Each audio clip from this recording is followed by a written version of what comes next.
बिल्कुल, चलिए उपचुनाव के आज नतीजे आएंगे। 10 जुलाई को वोटिंग हुई थी, 13 विधानसभा सीटों के लिए मतदान हुआ था।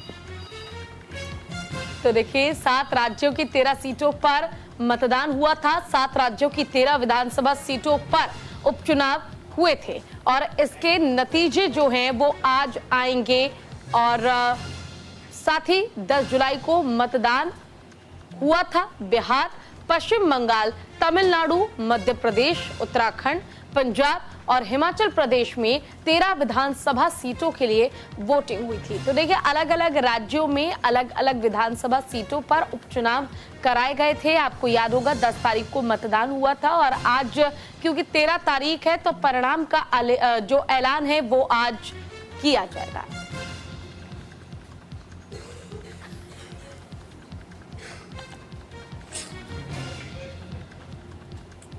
तो चुनाव के नतीजे आज आ जाएंगे। 7 राज्यों की 13 सीटों पर मतदान हुए थे।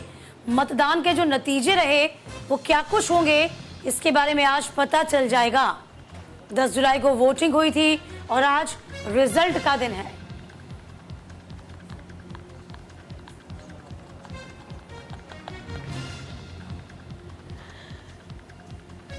सात राज्य, 13 सीटें, आज इन तमाम सीटों पर फैसला आएगा।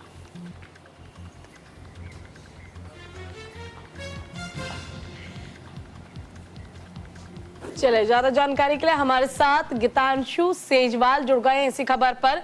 गीतांशु, फिलहाल 10 जुलाई को मतदान हुआ, आज परिणाम का इंतजार किया जा रहा है, क्या अपडेट, क्या जानकारी? जी 7 जुलाई 7 स्टेट्स, 13 सीटें और कई प्रत्याशियों की जो किस्मत है वह पिटारे में कैद है और आज वह पिटारा खोला जाएगा, जिसमें कि सभी की जो है किस्मत जिन्होंने आजमाई है उनकी आज गिनती होगी और लगभग 12 से 1 बजे के बीच ये गिनती पूरी होने की उम्मीद है, क्योंकि एक ही जो है सीट है और थोड़े कम गिनती है, क्योंकि वोटर्स भी अगर बात करें तो इस बार 50 से 55% तक की जो वोटिंग पड़ी है।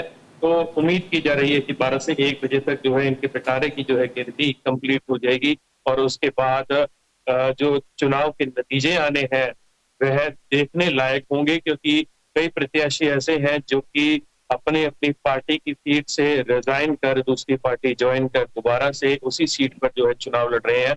अगर बात करें जालंधर की तो वह वहां पर यही हो रहा है और सभी पार्टियां यहाँ पर किस्मत आजमा रही है।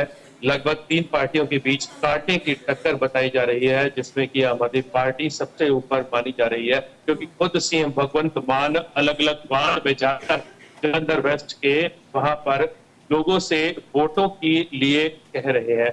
तो देखिए गीतांशु, देख पा रहे हैं लगातार यदि हम पंजाब का जिक्र करते हैं जिस तरीके से आप भी बता रहे हैं, यहाँ पर कहीं ना कहीं मुकाबला त्रिकोणीय भी हो सकता है क्या? क्योंकि आम आदमी पार्टी का जो फिलहाल वर्चस्व है वो नजर आ रहा है, सीएम लगातार मुखातिब लोगों से होते हैं। यहाँ पर कांग्रेस और बीजेपी की जो स्थिति आती है वो किस तरीके से आती है? दूसरे पायदान पर तो कांग्रेस ही नजर आती है।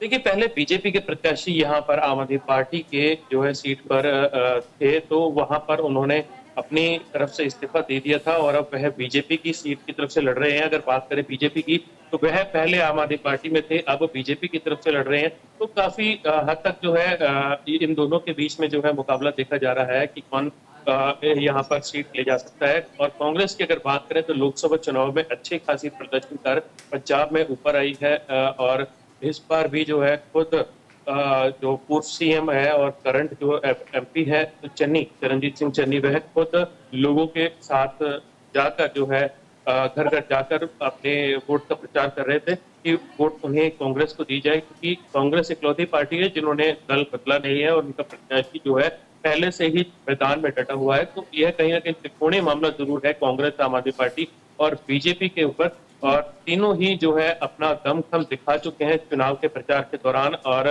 खासकर अगर शीतल अंगुराल की बात करें तो वह अच्छा खासा चैलेंज भी देते रहे हैं मुख्यमंत्री भगवंत मान को और भगवंत मान ने एक्सेप्ट भी किया है। तो दोनों एक दूसरे को जहां चैलेंज देते नजर आए हैं और अब आज यह देखना होगा कि वोटरों का चैलेंज कहां पूरा होता है।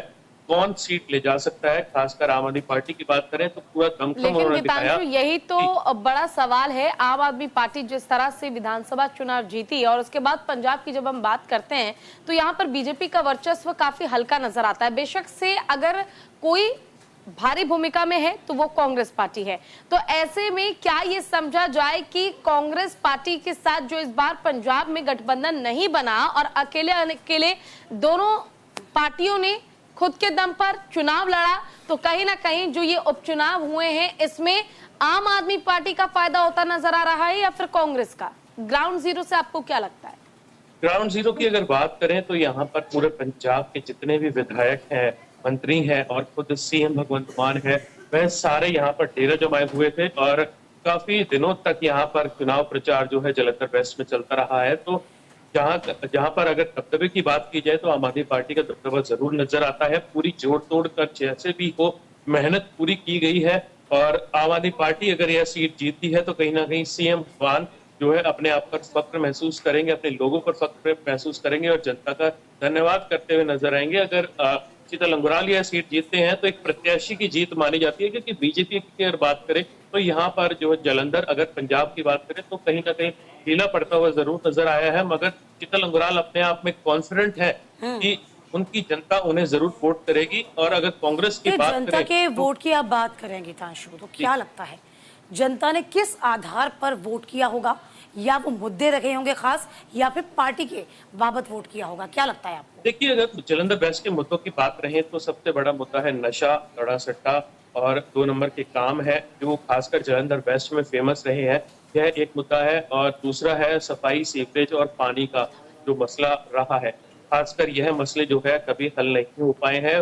वोटर्स चाहते हैं कि यह मसले हल किए जाए, मगर फिलहाल ये एक वर्चस्व की लड़ाई मानी जा रही है, एक पर्सनल लड़ाई मानी जा रही है पार्टी और जो है आपस में, और साथ ही जो प्रत्याशी हैं उनके बीच में, क्योंकि ये चाहते हैं कि हम यह सीट जीतें। एक जो जीती हुई सीट को छोड़कर दोबारा चुनाव यहाँ पर किए जा रहे हैं, तो कहीं ना कहीं मुद्दों से हलक हटकर ये पर्सनल एक लड़ाई मानी जा रही है। अगर यहाँ पर जीत होती है किसी की तो जरूर वह अपने वादे पूरे करने की कोशिश करेंगे। जैसे भगवंत मान कहते रहे हैं कि आम आदमी पार्टी पंजाब के लिए काम कर रही है, तो जलंधर वेस्ट को भी सुधारने का एक मौका उन्हें जरूर दिया जाए। पहले भी दिया था, मगर उनके प्रत्याशी